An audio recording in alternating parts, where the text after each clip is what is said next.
ఉన్నత చదువులకు అమెరికా వెళ్లి అక్కడే ఉద్యోగం పొందాలని చాలా మంది విద్యార్థులు కలలు కంటారు. ఇప్పటి వరకు వారు తమ కలలను సాకారం చేసుకునేందుకు పెద్దగా అడ్డంకులు ఎదురవలేదు. కానీ ట్రంప్ రెండోసారి అధికారం చేపట్టిన తరువాతే పరిస్థితి మారింది. కొత్త సవాళ్లు ఎదురవుతున్నాయి. తాజాగా విదేశీ విద్యార్థులు గ్రాడ్యుయేషన్ తర్వాత అమెరికాలో పనిచేసేందుకు ఉపయోగించే ఆప్షనల్ ప్రాక్టికల్ ట్రైనింగ్ ఓపీటీ విధానంపై $1,00,000 ఫీజు విధించే ప్రతిపాదనను ట్రంప్ ప్రభుత్వం పరిశీలిస్తుంది. ది వాల్ స్ట్రీట్ జర్నల్ కథనం ప్రకారం US department of homeland securities DHS ఈ ప్రతిపాదనను ప్రాథమికంగా చర్చిస్తుంది.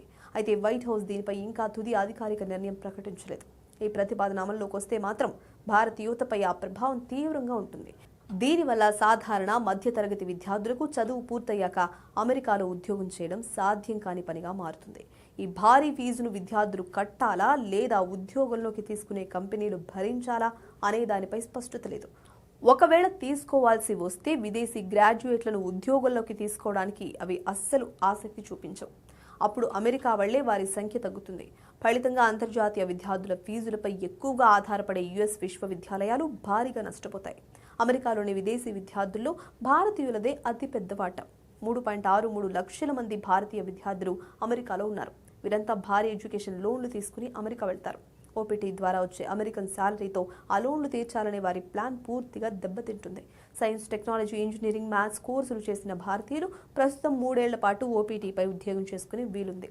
ఈ నిర్ణయంతో ఐటీ, టెక్ రంగాల్లోని లక్షలాది మంది భారతీయ యువత భవిష్యత్తు ప్రశ్నార్థకంగా మారుతుంది. గతంలో ట్రంప్ ప్రభుత్వం H-1B వీసాలపై కూడా ఇలాగే $1,00,000 రుసుము విధించాలని చూసింది.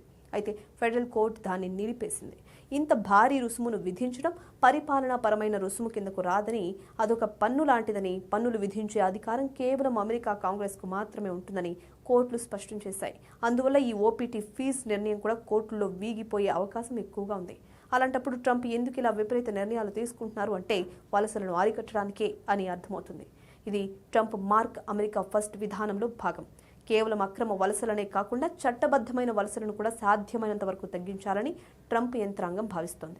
విదేశీయులపై కంపెనీల ఆధారపడ్డాన్ని తగ్గించి ఆ ఉద్యోగాలను స్థానిక అమెరికన్లకే దక్కేలా చేయడం ట్రంప్ ప్రధాన లక్ష్యం. ఓపీటీ ప్రోగ్రాం ద్వారా కొందరు వీసా గడువు ముగిసినా దేశంలోనే ఉండిపోతున్నారని, వీసా మోసాలకు ఇది కారణమవుతోందని ట్రంప్ సలహాదారులు భావిస్తున్నారు. అందుకే H-1B వీసాపై కోర్టులో ఎదురు దెబ్బ తగలడంతో ఇప్పుడు ఓపీటీని టార్గెట్ చేస్తూ ఈ కొత్త ప్లాన్ తెచ్చారు.